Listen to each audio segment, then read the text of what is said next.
আসসালামু আলাইকুম সুপ্রিয় সপ্তম শ্রেণী প্রিয় শিক্ষার্থী বন্ধুরা, আশা করি তোমরা সকলে ভালো আছো। অনুশীলনী 1.2 এর যে এমসিগুলো রয়েছে সেগুলো আমরা শর্ট টেকনিকে দেখব। 289 এর বর্গমূল কত, 289/361 এর বর্গমূল কত। তো এইটা খুব সহজ। 289কে বর্গমূল করলে আসছে তোমার 17। একটা মাথায় রাখতে হবে, শেষে যেটা 9 থাকবে এইটাকে বর্গমূল করলে এর শেষে হয় 7 হবে আর না হয় 3 হবে।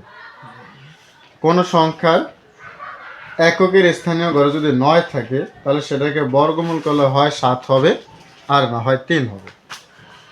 আবার কোনো সংখ্যার একের স্থানীয় অঙ্কে যদি 1 থাকে সেটাকে বর্গমূল করলে হয় 1 হবে আর না হয় 9 হবে।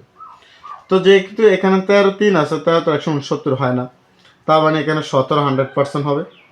কারণ 17-র সাথে যেহেতু এক স্থানে 7 আছে, তাহলে 7কে বর্গমূল করলে হবে এক স্থানে 9 আসবে, তার মানে 17কে বর্গমূল করলে 289। এটা একটু শর্ট টেকনিকে তোমাকে দেখাই। বর্গমূলের বিপরীত বর্গ, বর্গের বিপরীত বর্গমূল। খেয়াল করো কীভাবে। 7 7 গুণ করলে হয় 49-এর 9, তোমার সেখানে হাতে আছে 4। এবার এই 17-র সাথে 7 যোগ করো, হয় 24। 24-এর সাথে যে হাতে 4 ছিল তাহলে যোগ করলে সেটা 28। তাহলে খেয়াল করো 289 মিলে গেল। তার মানে 17, এখানে কিন্তু 17 উপরেই আছে একটা তি আর নাই, তাহলে 17/19। তাহলে 17/19 হচ্ছে তোমার রেজাল্ট। এখন 19টাও যদি তোমাকে আমি শর্ট টেকনিকে দেখিয়ে দিই বর্গকে কীভাবে করবা।